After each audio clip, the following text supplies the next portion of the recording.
Hello there, everyone. Welcome back to the channel. It's Amiibo here, and today we're doing yet another Nintendo Switch 2 unboxing. And this one, we're going to be checking out the game keycard physical for Hitman World of Assassination Signature Edition on Switch 2. Of course, if you are new here and you enjoy Nintendo Switch 2 unboxings, I would appreciate you liking the video and subscribing for more. I've posted a ton already. I'll have a playlist on the channel with all of them compiled nicely, so you can see basically every Switch 2 launch game unboxed with some handheld gameplay and impressions. Okay, here we are with yet another unboxing for a Switch 2 launch title. This time we're checking out Hitman World of Assassination on Nintendo Switch 2. Now, this is a game keycard release. However, just for clarity's sake here, I do also have it on PS5, and I wanted to show you that this is not exclusive to the Switch 2 version. This is not a new thing for Hitman on PS5. It already required a download, so not that that makes it okay, not that that fixes the fact that it's a game keycard, it's just not new for a Hitman game to have that download, so I wanted to shout that out. We do have the Switch 2 version here, excited to play this. I just got done watching the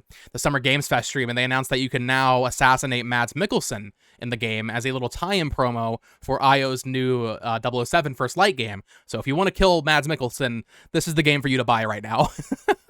But here we have the front of the box. This has a lot going on. This is like, what's that Batman Arkham game? This is like almost on that level of just like so much text and different things happening on the front of the box. So it says it includes Hitman 1, 2, and 3, extra locations, missions, and premium content, destinations, missions. But yeah, it includes all the content from the three modern Hitman games starting in 2015, I want to say 2016. This also includes the bonus content signature and Quack pack, obviously paying homage to Mario there, at least with the signature pack.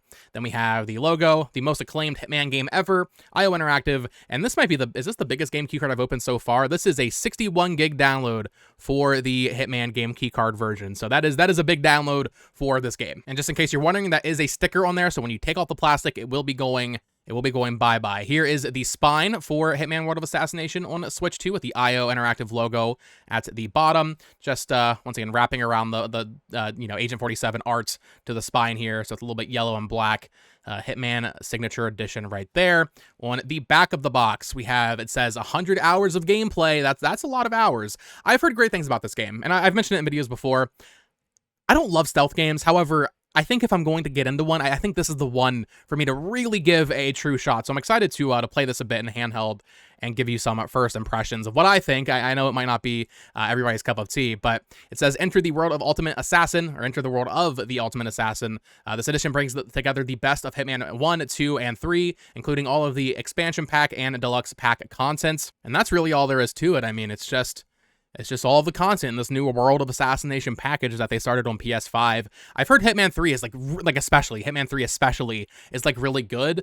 I'm not sure, do they still separate it by game and like the menus? I mean, I guess I'll find out in a moment, but I'm pretty sure it's all like, it says Hitman 1, 2, and 3, but I think it's all considered one thing now. Like, it's just one big Hitman World of Assassination, I guess, as they call it. But let's go ahead and crack this open and see what's inside. Not sure if we can trust IO Interactive to give us a nice inside art or anything. I've never really opened one of their games on Switch. In fact, have they released their games on Switch? I think there's a cloud version of Hitman 3, but other than that, we've never seen one of their games on Nintendo properly, I don't think.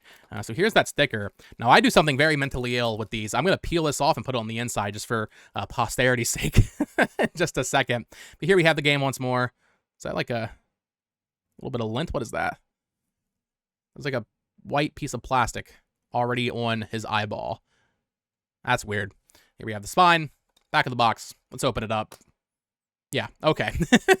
Not much going on in here. We got the codes for the costume, so that's not even actually on the thing, which is funny. I guess it makes sense. I don't know.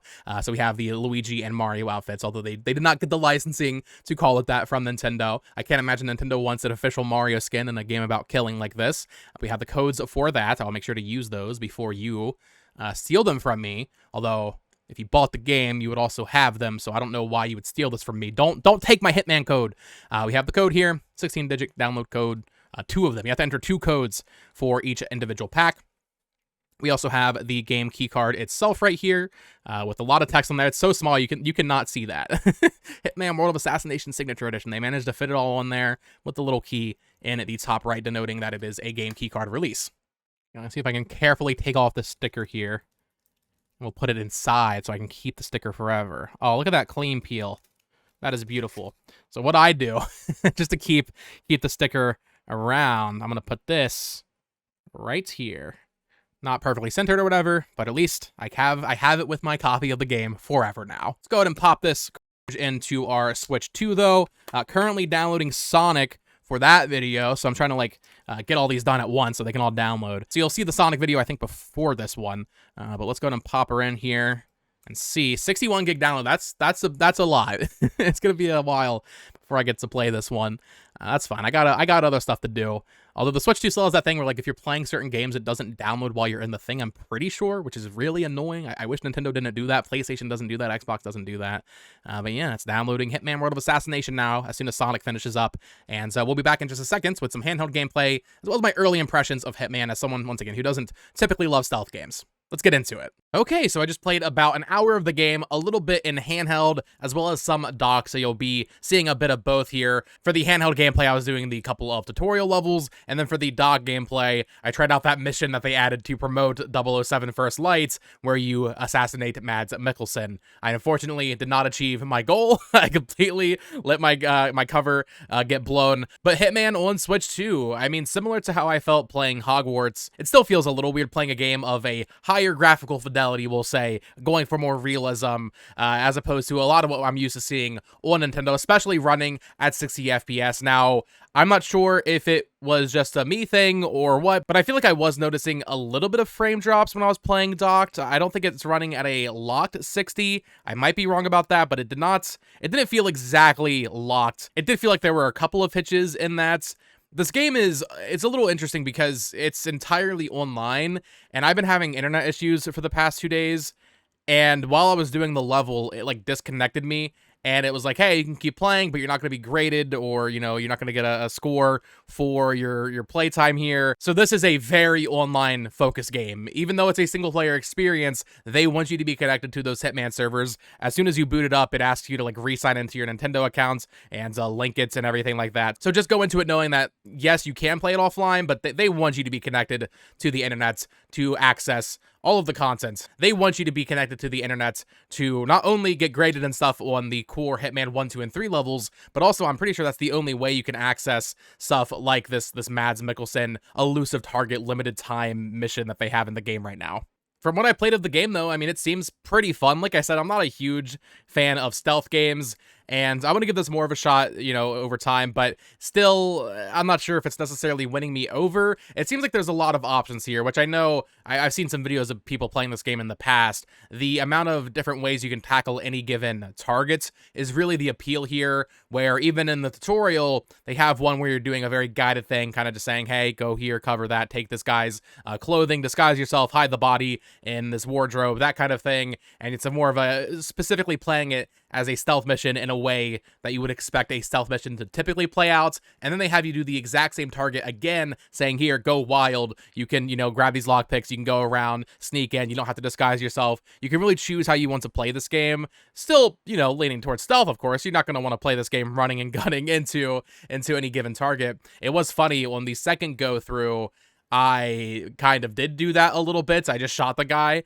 I shot the target, and there were enemies attacking me. They were shooting at me, and I just got on a helicopter and left while they were shooting at me. So as long as you make it to the exit, you can kind of play it a little bit more aggressively if you want to. But yeah, I mean, obviously stealth is going to be the main thing here, and there are a lot of options. I mean, just running around the environment, there's so many different little things you can pick up and throw around to distract enemies, but also hit them with a lot of different disguises. It looks like I did try out the Mario outfit that they have for Agent 47 as well. And what I thought was really impressive, even though this is initially a PS4 game, it was cool seeing this level here where there's just so many NPCs on screen. There are so many characters on screen, and the game is running pretty great. Like I said, there were a couple of hitches, I'm pretty sure, but overall, to be playing a game like this on Nintendo, to have this many characters on screen doing different things and all these different AIs walking around doing their little routes that they do, and seeing them interact with you, like, for something like that to be running on a Nintendo platform is pretty cool, and I'm excited to play more of the game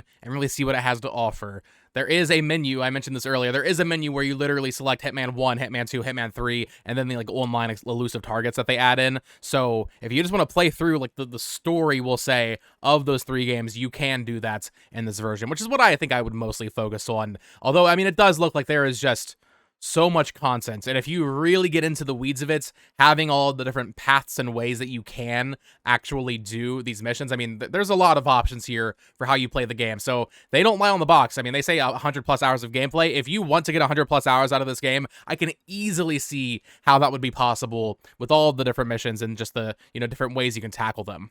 Playing this definitely gave me like the vision for why IO Interactive got the license for 007. I grew up playing a lot of the 007 games on GameCube and PS2, and of course GoldenEye on N64. I can see why this developer, of all developers, would end up getting that and why they are a good fit for it. We'll see how much they lean into stealth with that game versus action. I mean, it is a Bond game, so you're going to want to have some more action set pieces like you would expect from a 007 movie, but we'll see how they handle that. I think they're going to do a pretty great job with it, and from what we saw at SGF a couple of days ago, I mean, I think it looks pretty cool. It looks more like Uncharted. It looks like an Uncharted 007 game, but I feel like IO Interactive is the right fit for that. That is going to do it for this Hitman World of Assassination unboxing on Nintendo Switch 2. Let me know your thoughts in the comments down below. Are you planning on picking this release up on Nintendo Switch 2? Maybe you already have. Maybe you already have it on another platform. I would love to hear what you think down below. Of course, subscribe here for more Nintendo Switch 2 unboxings and early impressions and gameplay and all that fun stuff. Follow me on Twitter at BoTalksGames. Check out my Nintendo news channel at BoTalksGames. And until next time, you can click on one of the 2 videos on screen now to listen to me unbox and ramble about even more Nintendo Switch 2 stuff. Until next time, folks. Peace.